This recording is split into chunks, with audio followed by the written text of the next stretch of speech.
បើសិនវេលាត្រលប់ក្រោយបាន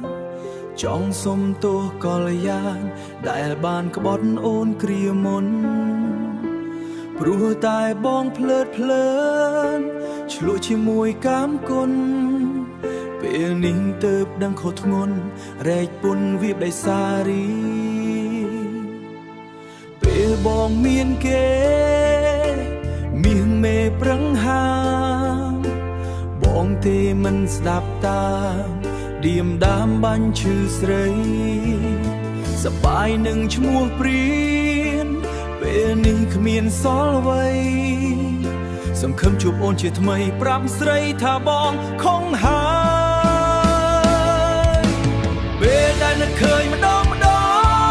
បែរដងដូចត្រូវគេកាប់កាយរស់តែចិត្តដូចស្លាប់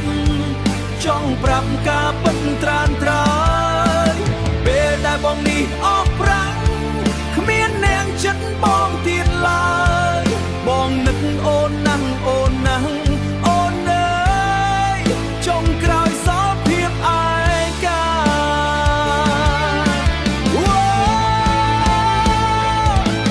បងចង់មករកអូនណាស់គូចាំងកុំផ្លាស់ចិត្តថ្មីបងពិតចង់ជួបតែស្រីដើម្បីជួសជុលស្នេហាខុសសំដងបងចាំមួយជាតិលែងឃ្លាតពីកាយជីវ៉ាពាក្យពិតបងសូមសន្យារក្សាស្នេហាលោកស្រី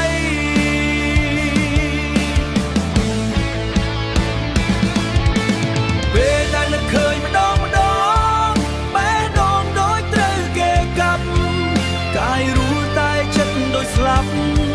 ចង់ប្រាប់ការពិតត្រានត្រើយពេលដែលបងនេះអស់ប្រាំង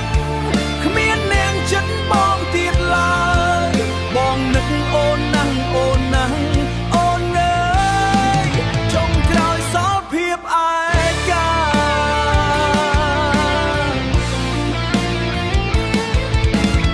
បងចង់ទៅរកអូនណាស់គូចាស់កុំផ្លាស់ចិត្តថ្មីបងពិតចង់ជួបតែស្រីដើម្បីជួសជុលស្នេហាក៏សំដងបងចាំមួយជាតិលែងឃ្លាតពីកាយជីវ៉ា